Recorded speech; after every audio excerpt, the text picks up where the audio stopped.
Good afternoon, YouTube. This is Michael, and welcome to episode number 2 of Lottery Clerk Confidential. So yes, this is going to be a new series that comes with a new episode that comes out occasionally.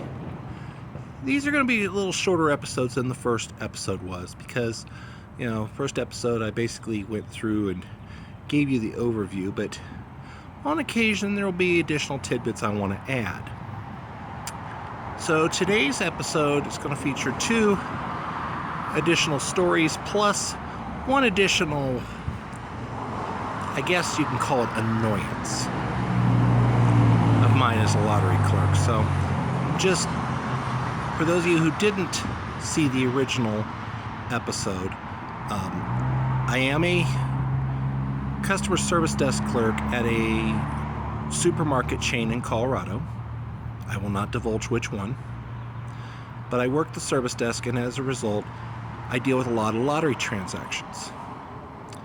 So, over the time that I've done lottery transactions, I've gotten to where I've seen a lot, and I've had a lot of things happen that, I wish the average player would know and realize. Before I get to that annoyance one, I'd like to start off with a funny anecdote, and that is, I had a customer come up to me recently cashing in a ticket, and I knew her. I know her personally. She used to work at that store. Not to mention, I used to live in the same neighborhood as her.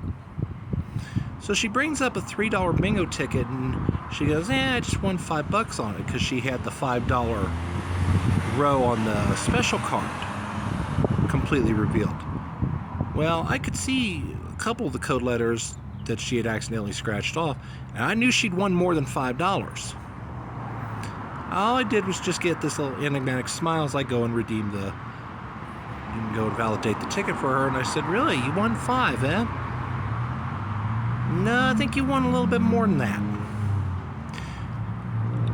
Turns out she flat missed seeing 4 corners on not 1 but 2 of the bingo cards. She had actually won $20 instead of 5. And I pointed it out for her, and she goes, oh my word, I never even saw those. So, word to the wise, always double check your tickets, especially the extended play ones like crosswords and bingos, because it is very possible to miss something. One of my best friends, Matt, I'm talking to you here, he misses number matches on Match the Number tickets all the time. Luckily, he does go back and double check his. No matter where you're at, there's always ways you can double check your tickets. Please do it. And just be prepared. If you don't, you could end up with a surprise. All right, before I get into the other pleasure story, I'm going to get to the annoyance one. It's somewhat amusing, but also very annoying. When I have people who come up and buy, our jackpot draw games, Powerball, Mega Millions, Lucky for Life, so on and so forth, they always tell me, make sure they're the winning ones this time.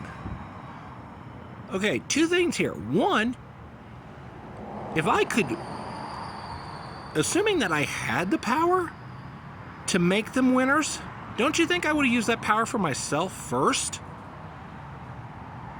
I mean, there's a reason that there's no headline that says, Psychic wins lottery. And I'll be honest, it's mildly amusing the first couple times I hear it. It's not amusing after about the 230th time I hear it. It actually gets rather annoying. Alright, I'm going to take a brief pause, and when I come back, we'll have the second and final humorous story. Alright, I'm back. Switched my orientation for this final story. Give you a little different background here. So recently I was just getting ready to come off of my break, and I get paged up to the service desk. My supervisor, who was helping cover the desk, says, "You're going to want to see this," to me. And so he has the customer he was helping hand me a ticket to check. You guessed it. When I scanned it, it gave the Claim It lottery message. Ladies and gentlemen, I love moments like that. One, they are very rare. When you get that Claim It lottery message, that means you've won $600 or more. And as it turned out, the customer had won $600 on a lotto ticket. Exactly $600. Which is kind of a good news, bad news thing for her. I mean, the good news is she won so much, but the bad news is, if she'd won $1 less, we could have paid it out. But by her winning exactly $600 or more, but in this case it was exactly $600, now she has to take the ticket to a lottery claim center. So like I said, that's kind of it's a good news, bad news for the customer thing, because, hey, yeah, you won $600. Congratulations. That's a lot of money. The bad news is now you gotta take it to a claim center, and of course now you have to declare it on your taxes. So that's kind of an ouch. All right. So, but it was fun getting to break that news to her, and she's like, "Oh, wow." And then she was like, "Oh, I thought you guys could pay out that much." Unfortunately, no, we can't. Wish we could sometimes, but we can't. So, that's this episode of Lottery Clerk Confidential. So, there will be more, but it's not going to be on any set schedule or anything. So just keep your ears peeled. If you haven't already subscribed to my channel, consider doing so. It's free. It helps me out. Lets YouTube know that, hey, there's a place for this guy out here. And as always, feel free to comment. Please leave a like. And we'll see you next time.